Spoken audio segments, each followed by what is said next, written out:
Hey, what's up, guys? Little man with a big opinion here.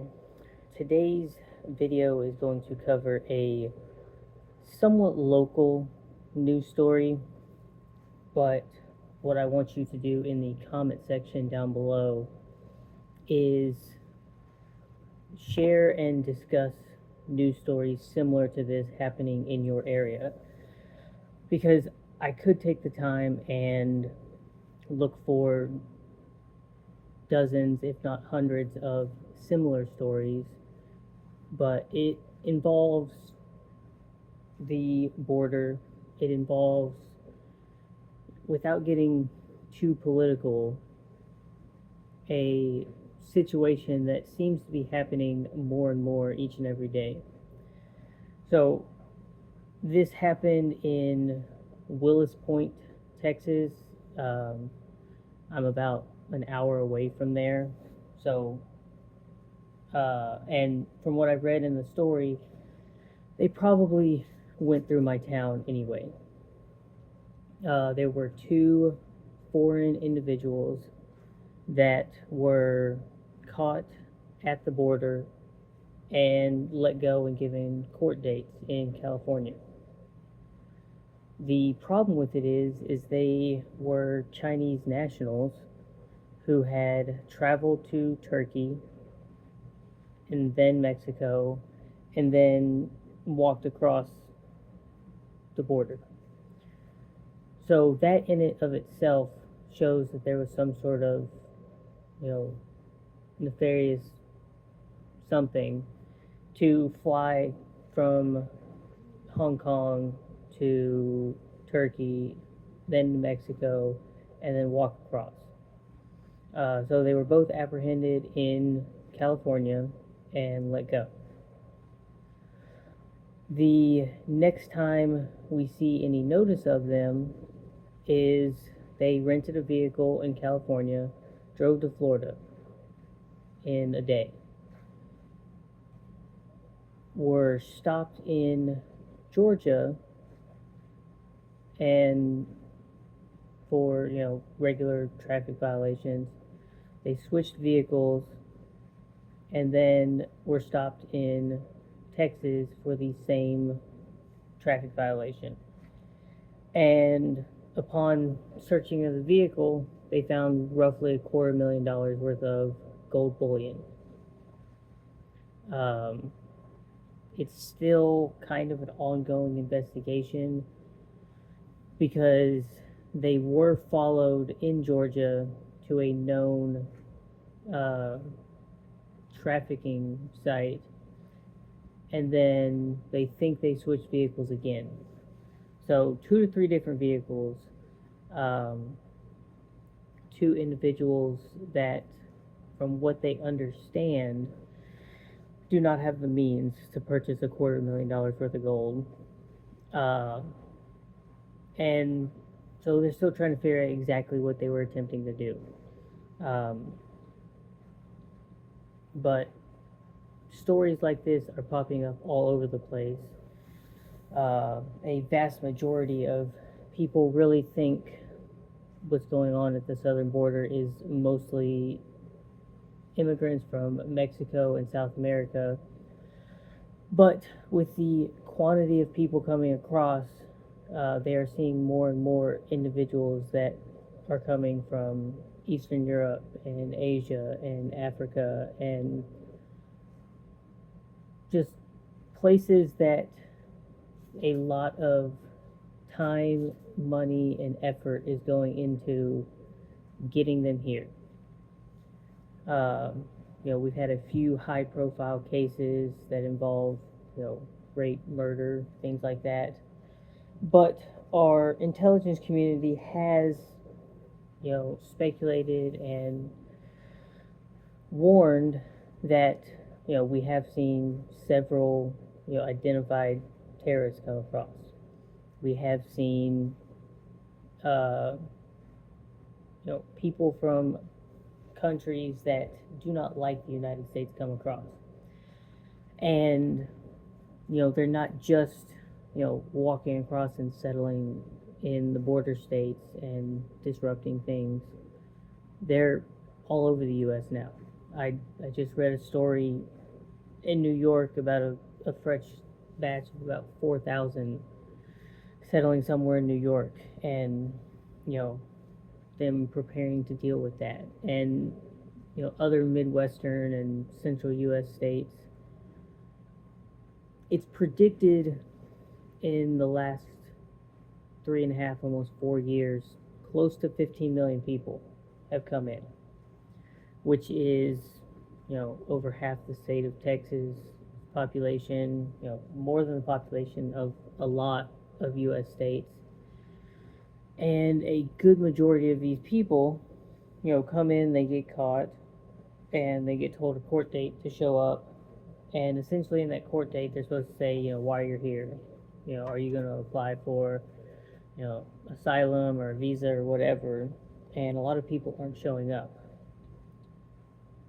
And, the current political state, they're not doing all that much to curb this.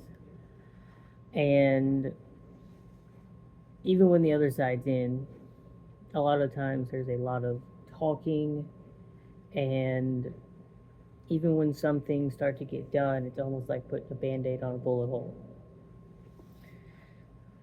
This is why I think it's a really good idea to stay vigilant. You're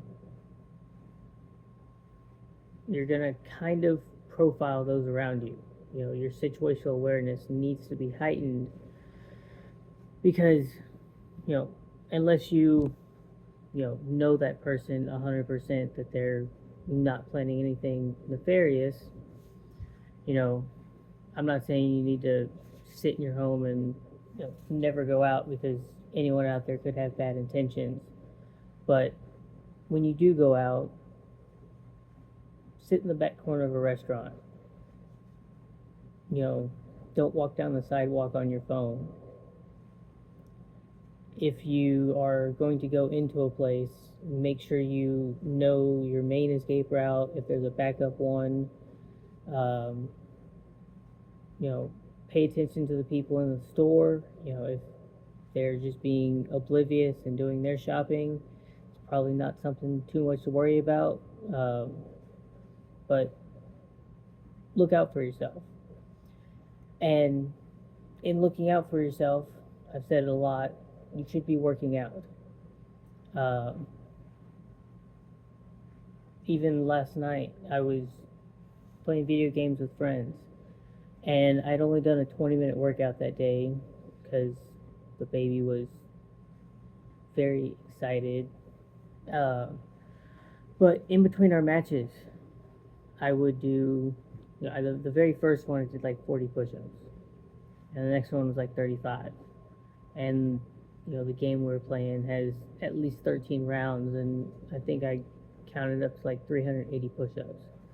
Adjusting the hands and hitting different muscle points.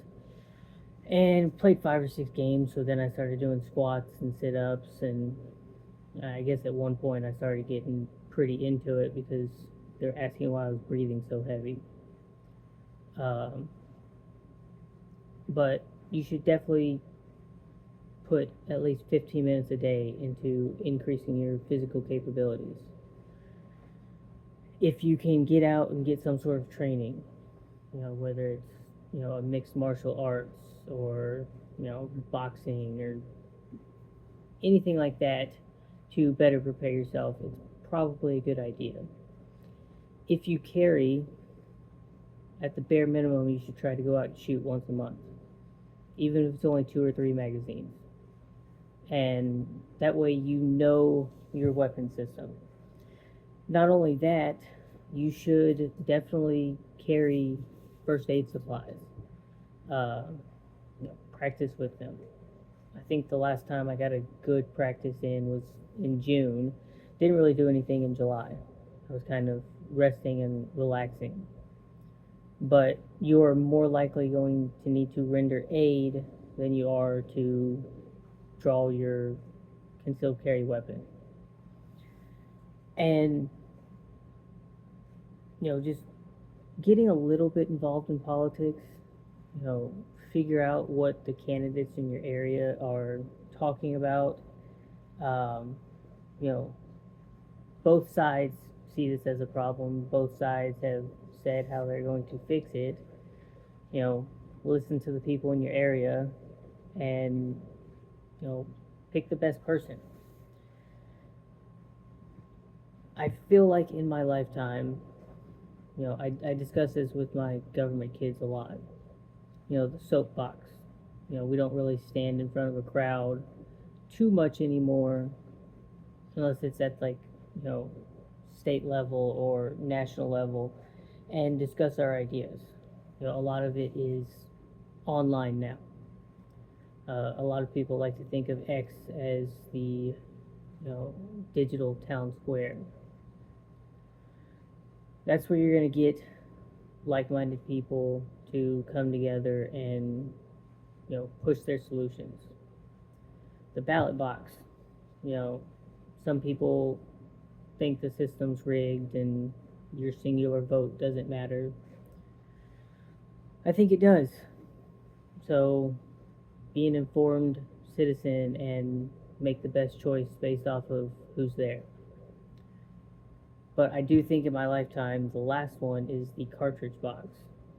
You have exhausted trying to use your words. You have exhausted casting your ballot. And the third one is kind of what Venezuela is going through right now. Our founding fathers wrote in the provisions for dealing with a corrupt government, and I think there are a good amount of people that see that writing on the wall and are getting prepared. I really like to think of myself in the position that Mel Gibson was in The Patriot, and I think why we haven't seen anything is because most other people think that way. No one wants to be the first person to do something, and you have to go by your best judgment. And history is written by the victors.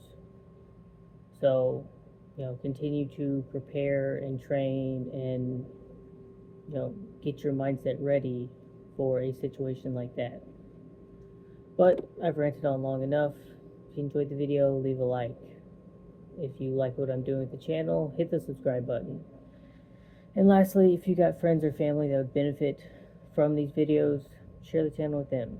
And with that, catch you in the next one.